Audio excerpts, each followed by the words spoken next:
Every year, up to 150,000 bodies go unclaimed in the U.S. In many cases, the dead have no living relatives, are homeless, or there's simply no one from the family that will accept the body and the high costs associated with a funeral or cremation. While this issue hasn't gotten a lot of attention, it's only expected to get worse as America's population skews older. One of these stories is that of Lena Brown. For most of her adult life, lived a middle-class life. She had a paid-off house. She had a flush savings account. She had Social Security income. She lived a very long life, and into her 90s, when her body started to break down and she needed full-time care, she was put in a nursing home by a nephew, and within a couple of years, all her money had been spent down, and she died penniless.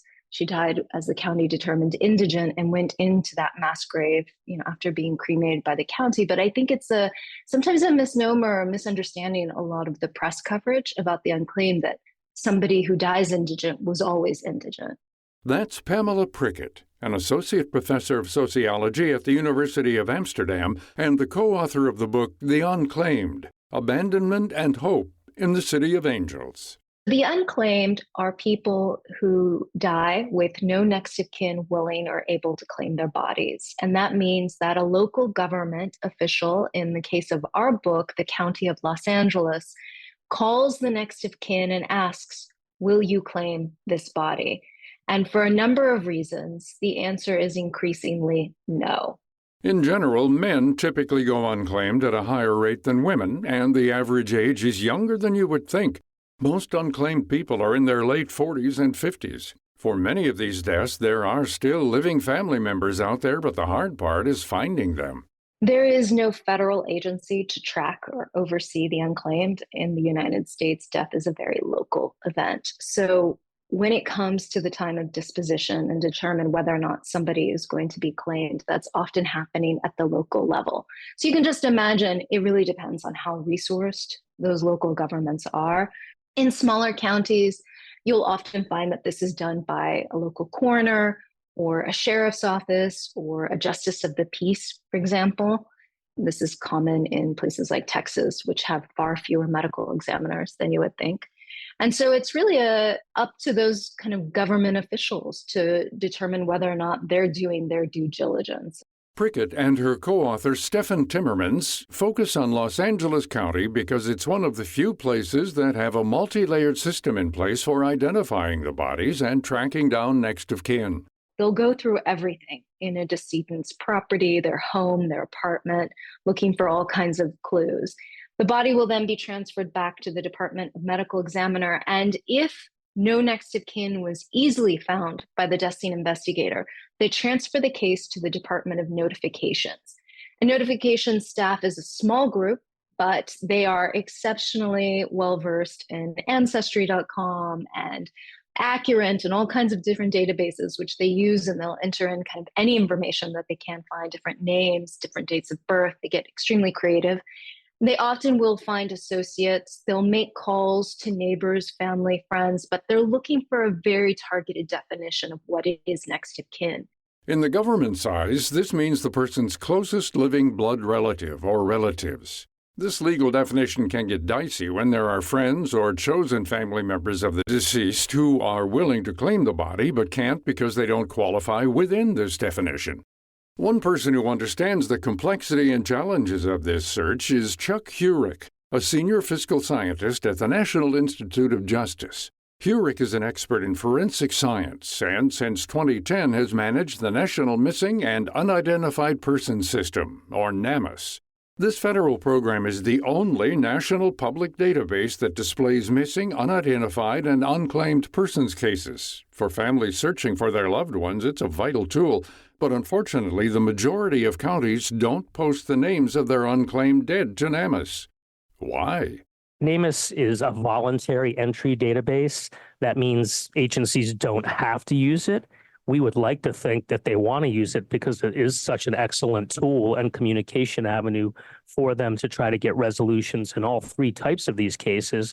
But we do understand that police departments, medical examiners, and coroners' offices across the United States are extremely resource-strapped. So I think one of the biggest reasons that NAMUS isn't used as extensively as it could be is that agencies just don't have the personnel to do the case entry and then be able to monitor or manage the cases.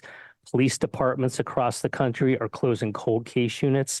In many instances, those cold case units work missing persons cases. So it's not that the departments aren't interested in handling these cases. They just don't have the manpower with their current caseloads to get to these cases in a timely manner. Today, there's legislation in 16 states mandating that medical examiners and coroners must publish missing and unidentified person cases in NamUs. But this law sadly doesn't extend to unclaimed people who have been identified. It's still not a mandatory case entry legislation. It's more of a, we would like you to do this and use this system and enter these cases, but there's no penalty if agencies don't. But I think the more widespread knowledge we can provide to everybody involved in using NamUs will help to increase the number of cases.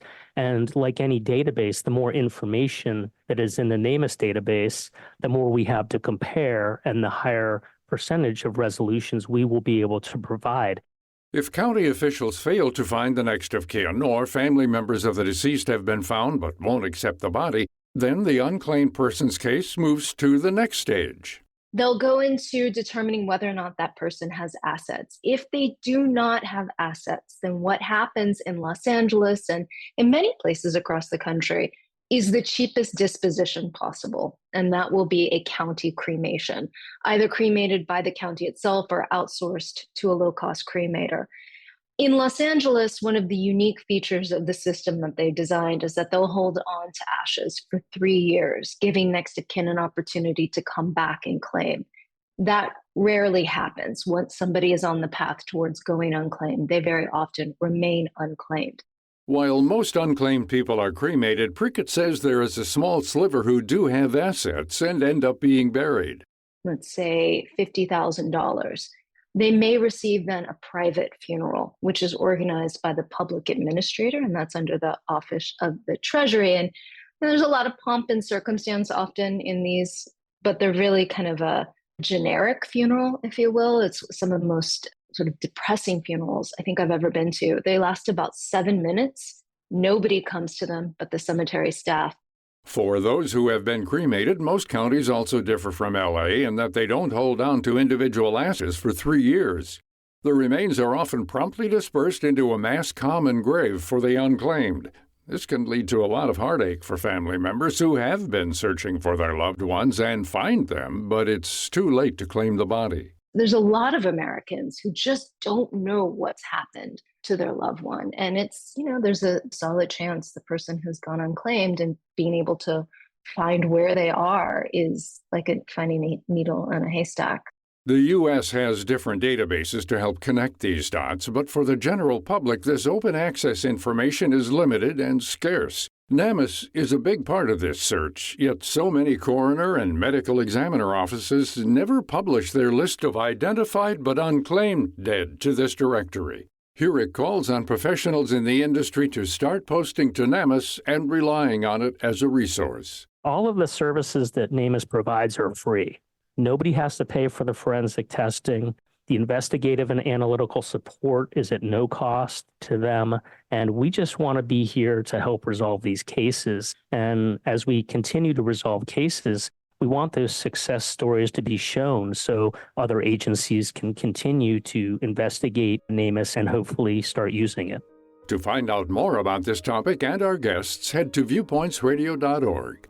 This story was written and produced by our executive producer, Amira Zaveri. Our studio manager is Jason Dickey. I'm Gary Price. This segment is brought to you by the Capital One Venture X card. Earn unlimited 2X miles on everything you buy, plus get access to over 1,300 airport lounges and a $300 annual credit for bookings through Capital One Travel. What's in your wallet? Terms apply. Lounge access is subject to change. See CapitalOne.com for details. Coming up on Viewpoints. In the industry sector, we're still going to continue to make those products. It's just how they're made that has to change. The production of goods and materials accounts for about 30% of all greenhouse gas emissions. Why is this number still so high? Then, there's a risk that this election could end up being decided based on fake video or fake audio tapes.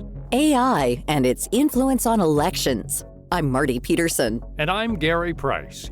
These stories in depth on your public affairs magazine, Viewpoints.